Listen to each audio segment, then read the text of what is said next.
This is a nasty industry, and it's linked to Chinese organized crime, and it's a matter of life and death. And there's a huge scale involved that's technically enabled, and these Chinese organized crime gangs are renowned for using cryptocurrency, renowned for using sort of crypto washing services, and are linked to North Korea, for example. So it all sounds like the plot of a movie, but it's quite frightening when you're stood in, a foreign city, and the third person's died within a week, that linked to scams, and it's all happened within a 5-minute drive from where you're staying. So this is now become a transnational crime issue.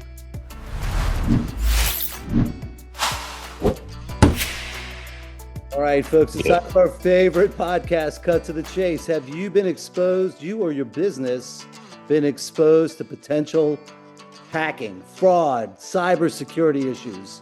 Maybe you're caught in some phishing. You don't even know, should I open up the email, text? I mean, you don't know what to do. And this is like an ever-moving target. This is not like, okay, today we're going to solve the problem and that's it. So I myself want to talk to one of the foremost experts in this industry, Jason Costain from Javloc. How are you doing today, Jason? No, I'm great, thanks, Greg. It's great to be on the show, and thanks for the compliments. And yeah, listen, and I know this is absolutely ridiculous, but I think when people hear a British accent, somehow or another, they think you guys are, no more than, you're like the highest level of wisdom. But we'll see at Oh the end well, of the show. you certainly, yeah. You let me know. All right, I want to read a couple things about Jason because it's a sensitive topic, and I want you to understand just who he is and how he differentiates, and his company are, at the top of the food chain, and somebody that you should, if you obviously need to talk sense into yourself and get a good game plan. And maybe your IT person is actually the wrong person. I mean, Jason, does it happen that sometimes your IT person is the crook? I want to just start right there. Yeah, I mean, internal fraud is a major problem, and I've seen instances where we've suspected internal fraud in the bank I've worked at, and at the time, it actually turned out it wasn't somebody deliberately trying to defraud the bank. They were just incompetent. Um, so, this guy had not been doing his work, been allowing it to pile up in a drawer. Had been, I think his tasks involved some kind of invoice or suspense accounts, kind of settlements. Who worked in accounting in the firm, and it was only after he took his first holiday for 2 years that when he was off, they discovered this massive amount of unprocessed paperwork, sort of involving internal suspense accounts, which revealed a huge loss for the organization that they hadn't previously recognized. So, yeah, I mean, capability is probably as much as deliberate nefarious acts is something that companies have to deal with. And obviously, on something quite technically um, complex like a scam, I've scammed in IT and technology. I've seen businesses fail because the business owner was quite astute, but the chief financial officer, for example, the accountant in the firm, had responded to a fake CEO email, dear CEO email, as they're called, so a fake invoice, and they'd paid away a huge chunk of the organization's cash because they hadn't been keeping on top of the latest types of scams. So the business principal, knew all about the scam threat. The CFO seemingly didn't, and before they knew it, the business has paid away hundreds of thousands of dollars to criminals, and it's sank the firm. So yeah, that again, it's a competence issue as much as an dishonest employee. Yeah, wow. All right. So I just want the audience to know a little bit about your background. You're a renowned business strategist, founder of Javloc, a consultancy that delivers cutting edge solutions in financial risk management and business resilience. He's been doing this for 25 years, safeguarding corporate assets and streamlining operational risk for some of UK's largest banks. And one of the things that Jason and I talked about is the UK is sort of ahead of the game, I guess. You guys have been, through trial and experience, a good place to concentrate, the best of practices. Would that be a fair statement? Yeah, I'd say so, Greg. I mean, the UK Financial Conduct Authority has been quite outspoken on scams since 2011. They first published their guidance on scams to do with investment fraud, and they've been quite aggressive with banks' duty of care. So in the UK, there's quite an explicit duty of care for bankers. So there's business principles banks are expected to operate under, and they include, acting in the best interests of your customer, for example. And within that, there's expectations around protecting people from scams. So certainly since 2017, no, the bank I was working at the time and the rest of the industry starts to invest huge sums of money in scam prevention. So, one bank that I know of was investing £100 million a year in scam defense improvement, and that's been going on for, at least 7 years. So we've been driving scams out of the system for that long. And, really the business case for that was created because banks in the UK were compelled increasingly to refund victims. So when you start to refund money, it means you're losing money. That creates a business case that the accountants need for the fraud team to start investing in scam defense. So yeah, UK banks have been dealing with this problem for a long time, and there's probably been at the forefront of banking innovation in scam defense. There's now starting to see it being similar stuff being rolled out around the world. Nice. All right. So it's in terms of Javloc, I see that focus on state-of-the-art fraud defenses, biometric authentication, artificial intelligence into risk management frameworks. Can you go briefly explain like why that's key, how that's, something that we all need to, basically get our hands around? Yeah, I mean, what say from a consumer's perspective, obviously I could talk technical stuff for bankers to understand, but from a consumer's perspective now in the UK, I'll give you the experience that a consumer would have and would expect. Their bank will banks in the UK are starting to capture people's facial biometrics and also have been capturing voice biometrics for several years. So when you log into your bank account, if the bank wants to authenticate you, it will check your face. So that's not Apple Face ID, for example. That's the face of your face the bank's captured, previously having enrolled you. So the bank's got their own face recognition software. Same with voice recognition software. And so that's one example where, improved login is happening. Banks will now only contact people via their mobile app. So they've kind of tried to remove the use of outbound phone calls. Definitely not using SMS messages anymore.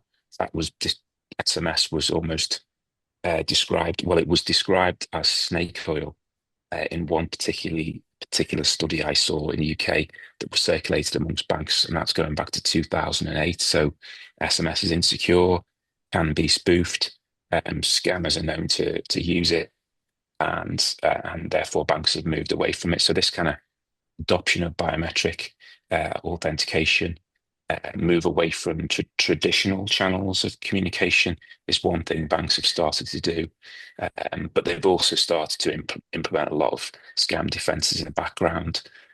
So things like using artificial intelligence, machine learning models, and huge data sets to look for, the hidden flags that might be indicating someone's about to be scammed. That's starting to now bear fruit. So banks are using machine learning to develop very sophisticated scam models and vulnerability models, and all this is happening.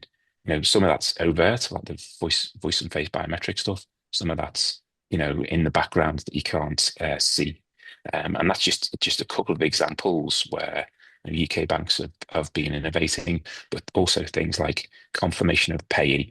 So it used to be that you could send money to an account number and sort code, and the unwitting consumer would think that because the criminal told them this account number and sort code was their new account, um, even put their own name in the payees field. Now in the UK, there's something called confirmation of payee.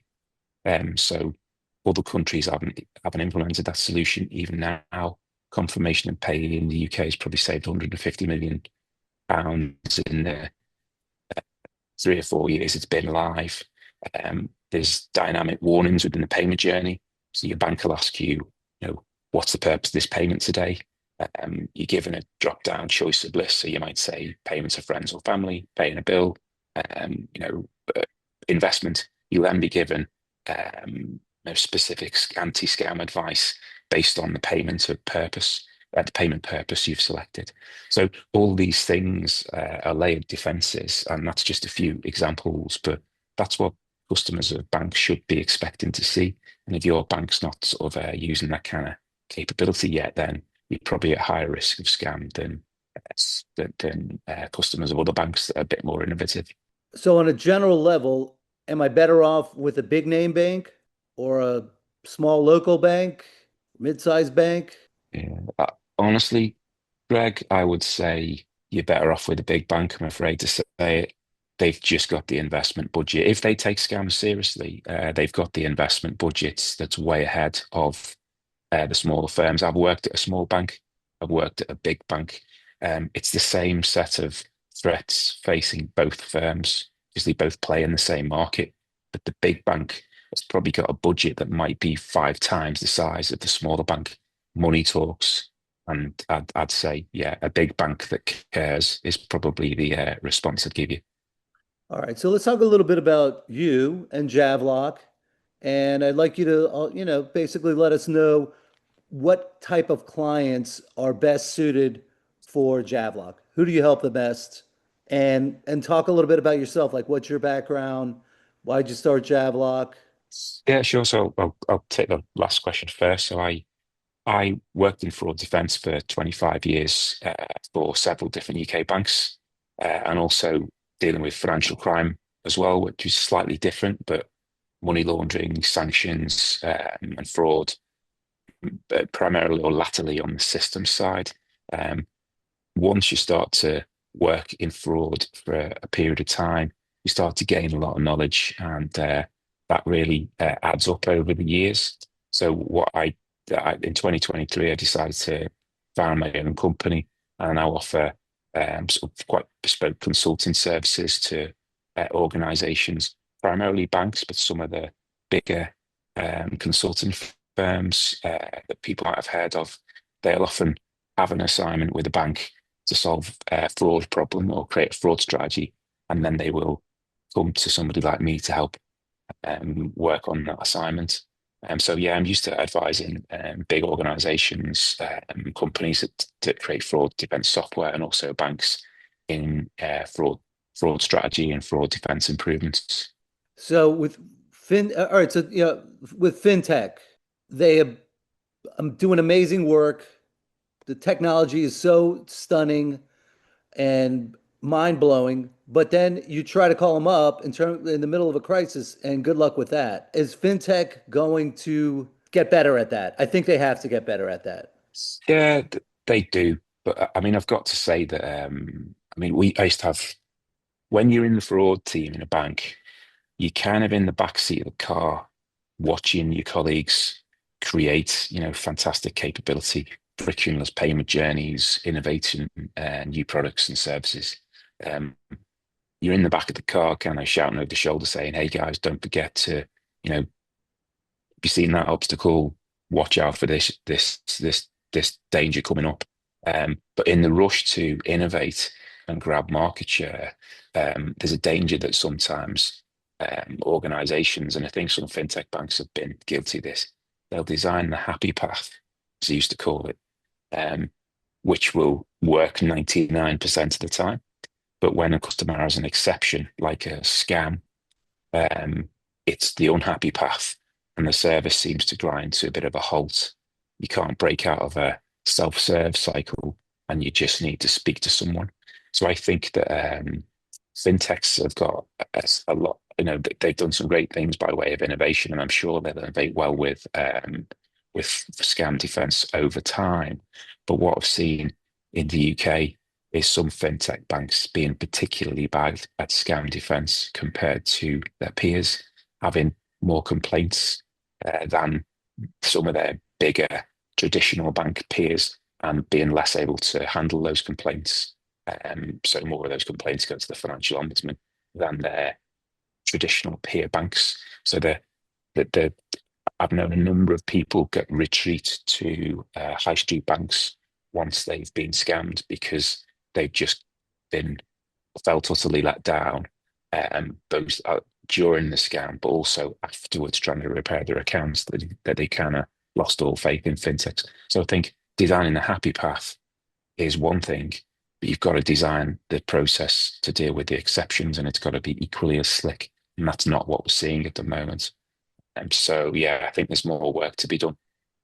All right. So I want to, just for my own kind of processing, I look at this topic, getting defrauded in this context.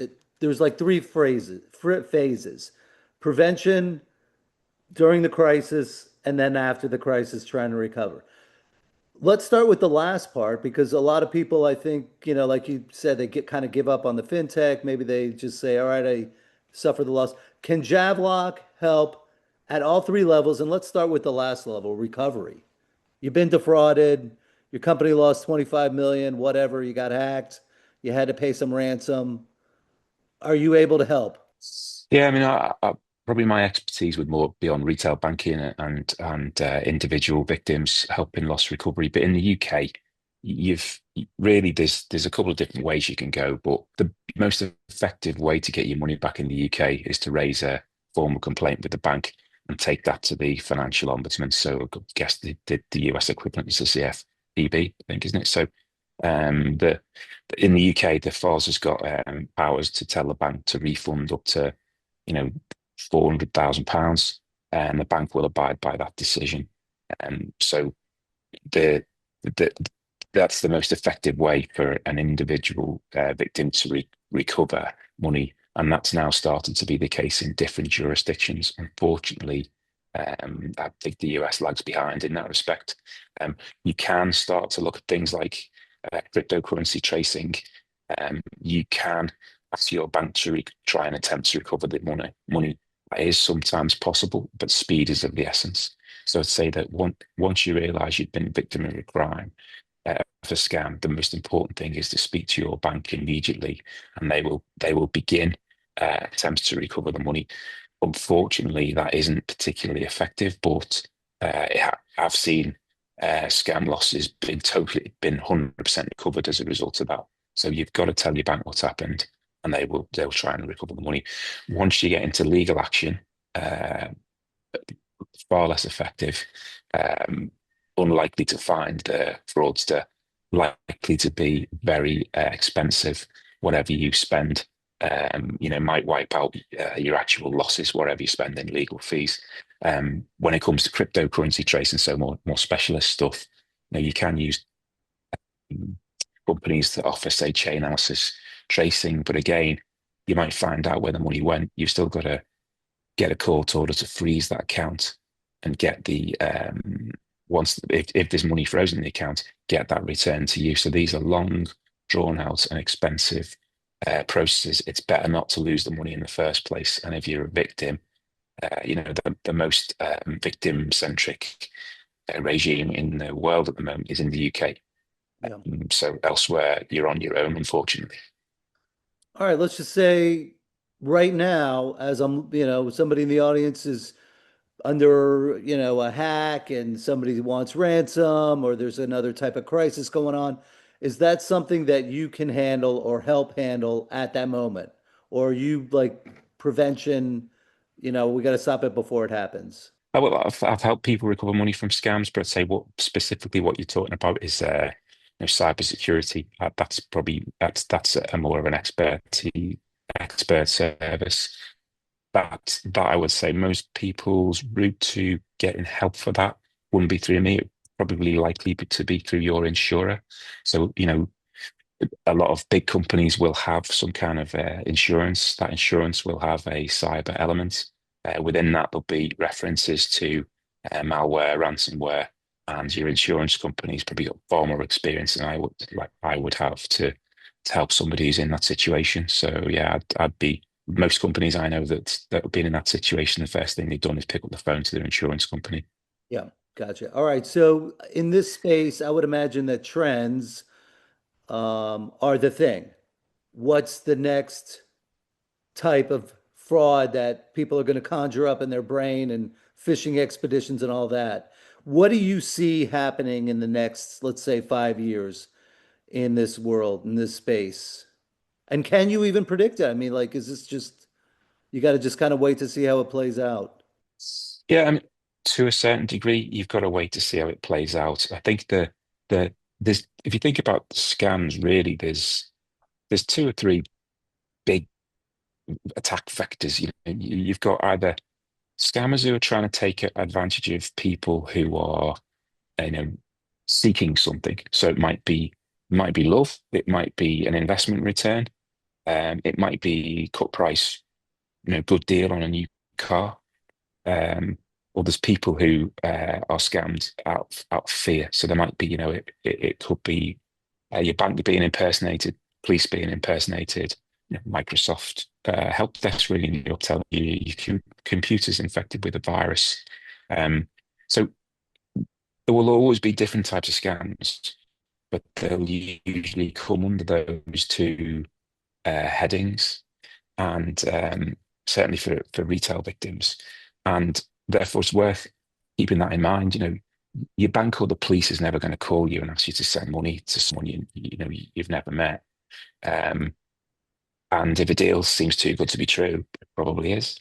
So I think the only thing you really guarantee with scams is there will be instances we will see of criminals jumping on the next big uh, trend or issue that hits society. So we saw it during COVID, and within a matter of days of the governments around the world announcing vaccination schemes, criminals are announcing, scams. So criminals are exploiting vaccination schemes with vaccination type scams where people were paying money away.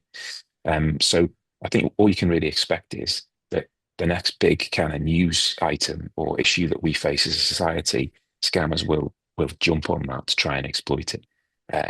So yeah, too good to be true. And your bank just doesn't call you up with a problem that is so urgent that you need to start moving money around. So the key thing in every situation is just to stop and think. So you can expect criminals to innovate, and they'll jump on the next big trend. The final thing I'd say is we will see increased use of artificial intelligence by scammers. I think it's in its infancy, but what they will do is start to use face and voice changes more effectively in scams, and that might be scams that involve your boss or your children, or someone you've met on a dating site, even, or a celebrity. So I think we can just see more sophisticated scams. It's probably going to affect consumers with face and voice changing.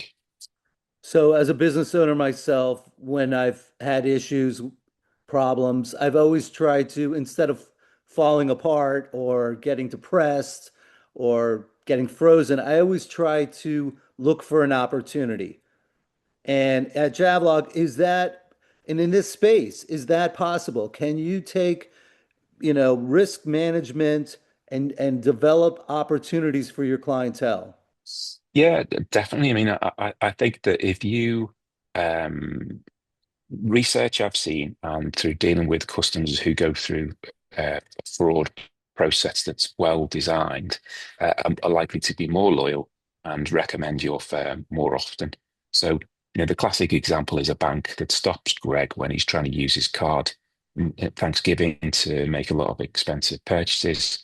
But if it's a good interaction you have with your bank, you come away from that 9 times out of 10 more happy than you were when you went in, because you're reassured that your bank's keeping your money safe.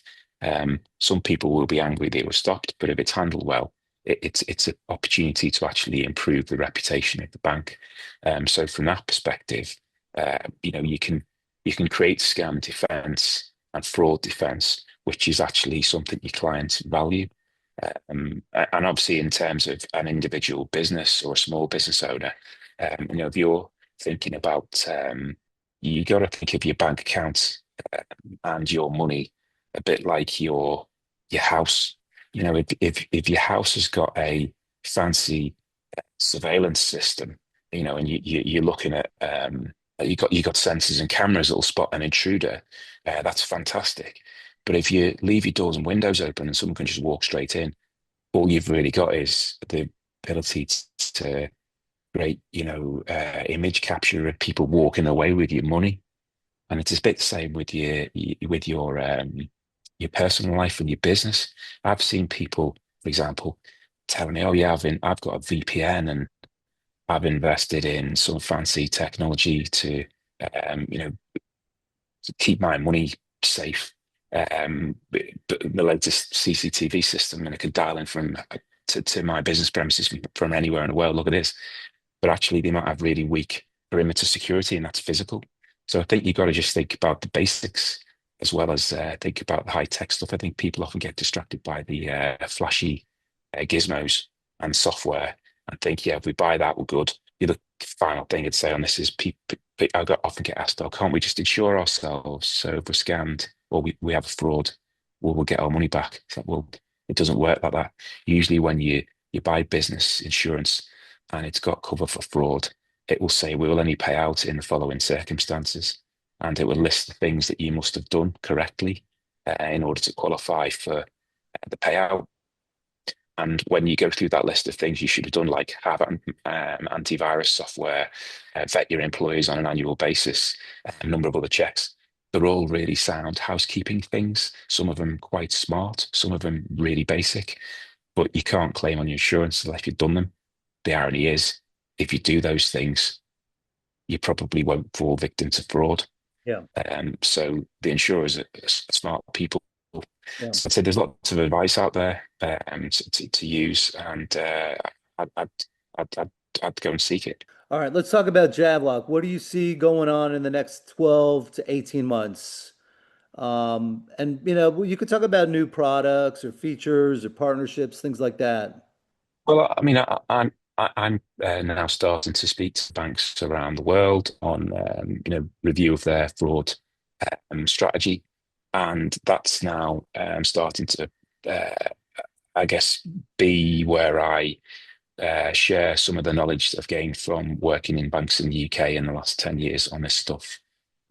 So, as countries roll out, nationwide instant payment schemes, where this creates a massive opportunity for criminals. So we've now got most developed nations have real-time, faster payments, peer-to-peer, and you've got remote banking now as well. So you can, for the first time in human history, we've been able to, we've been given the capability to send our life savings from the comfort of our own home to someone we've never met instantly. That is a massive amount of power. And in the wrong hands or in an unsuspecting customer's hands, it can lead to their financial downfall. So I spend a lot of time talking to banks about their responsibilities, because when you give people that capability to send huge sums of money instantly, um, you kind of owe them a duty of care to make sure that they're aware of the risk that you're exposing them to. So I'll give you one interesting fact, which it always hits home with people in my profession. Um, one bank I know of, that every customer had the ability to send payments of up to $30,000 per day from their bank account. Uh, we were seeing a lot of people getting scammed, and they were losing quite a lot of money, large value payments. And the payment system that had been designed, and the guys who ran that system within the bank, when we did the analytics for them, we found that only 2% of our customer base had ever made a payment more than $5,000. So when you give every single customer the ability to send $30,000 per day, but your average man in the street has never made a payment more than $5,000, then you now start to need to think on a more basic level. Well, don't give everybody $30,000. So banks have been too good at offering these fantastic services, and they've given us too much power, and they now need to start reining it in. So I'm talking to banks about how to um, adopt more sensible payment limits, how to give customers um, more advice in the payment journey, and at times introduce more friction. Friction is not a bad thing when it comes to payments, and sometimes it helps. So that's probably the exact opposite of what every bank's been working on for the last decade or more. So, do all roads, yeah, this is my dad say, he says all roads of fraud lead to crypto. Is Javloc in? I mean, that seems, Coinbase got hacked, 68,000 accounts or whatever. I don't even, just so upsetting. And the crypto space, God only knows, is not regulated. It is sort of. They're trying to figure it out. Does Javloc deal with crypto, fintech in that space? Yeah, I mean, I've had experience of tracing cryptocurrency that's been lost in scams using chain analysis software, and I've access to a team of people who can do that. Um, Unfortunately, a lot of roads these days do lead to cryptocurrency. The reason they do is because the criminals know that they can move money cross border, avoid money laundering, traditional money laundering controls, and there's a hell of a lot of scam money that finds its way into cryptocurrency wallets that can be traced back to hostile regimes in Myanmar and Burma and North Korea. And yeah, that's being increasingly seen. And so I mean, I'm in the Philippines at the moment, Greg, as I said before, and I'll be visiting some scam compounds here. I've just been to Cambodia. And, when I was in Phnom Penh, um, the third person within a week fell out of a high-rise building. Um, and these were buildings that were associated with scam compounds where people had been trafficked to effectively be kept prisoner to work on cryptocurrency investment scams and scams, pig butchering scams targeting US citizens, for example. So this is a nasty industry, and it's linked to Chinese organized crime, and it's a matter of life and death, and there's a huge scale involved that's technically enabled, and these Chinese organized crime gangs are renowned for using cryptocurrency, renowned for using sort of crypto washing services, and are linked to North Korea, for example. So it all sounds like the plot of a movie, but it's quite frightening when you're stood in, a foreign city, and the third person's died within a week, that linked to scams, and it's all happened within a 5-minute drive from where you're staying. So Wow. this is now become a transnational crime issue, and people who I'd say people who've got crypto in crypto wallets now, um, you know, beware of scams. Scammers have switched from targeting customers of banks to targeting people who owned crypto. It used to be that scammers targeted bank victims and tried to get them to open a crypto wallet and move their money away that way. Now it's crypto victims, crypto owners themselves are being targeted, largely because of a lot of data breaches that's happened in the industry. And the scammers are trying to get the crypto owners to move their money to a safe crypto wallet, and there they go again. So yeah, crypto is a bit of unfortunately, it's the Wild West, and it is being misused. All right. Before we go on to my rapid fire, is there anything that you wanted to cover that we didn't talk about already? Things that Javloc does separates it Um, from your competitors. Yeah, I mean, what I would say is that there's a whole host of innovations that UK banks have put in, and I think as a consumer, even listening to this, you start to look at your bank and your banking app critically and think, okay, it shouldn't just be about the flashy kind of I can send foreign payments, or I can have different pots of money, or whatever it is. You know, is your bank giving you scam education? Has that been gamified, for example? When you're making a payment, what kind of advice are you being given? You know, if you are doing something that's unusual for you, um, expect your bank to challenge you. If that's not happening and it all seems too easy, then you might be with the wrong bank. So critical things like, when you get a new phone, that's a moment of truth for your bank. So you should find things, um, you should find you're challenged by your bank. Perhaps you get a new phone, but one thing you could do is check what devices are registered to your online banking account. If your bank doesn't let you see that, then why don't they? So say as an individual, start to be some critical thinking here of your bank. You start to see evidence of your bank innovating in the fraud defense and scam space prevention space to help you. And if you're not, then yeah, I think you're probably with the wrong bank, and you should ask them what kind of controls they've got to help you. In terms of Javloc, I've spent 10 years or more putting those types of controls in, and they are effective. So that level of knowledge that I've got is available to my clients in different countries. And effectively, if you come to me, you can fast forward if you like, and you can avoid wasting time on some of the things I wasted time on in the last 10 years that don't work. So I'd say, yeah, tap into my knowledge, have a look at my website, look me up on LinkedIn, and you can see what the UK has been doing about scams. All right, last three questions. I'll do the last one first. What is the best way to segue from what you were just saying? What is the best way to contact you? Somebody wants to talk to you right now, tomorrow, what have you? What's the best way? LinkedIn, I'm Jason Costain on LinkedIn. You'll see me there. I'm the only person in my field that does fraud prevention, so easy to find on LinkedIn. Okay, all right. Last two rapid fire. Your favorite tech tool right now?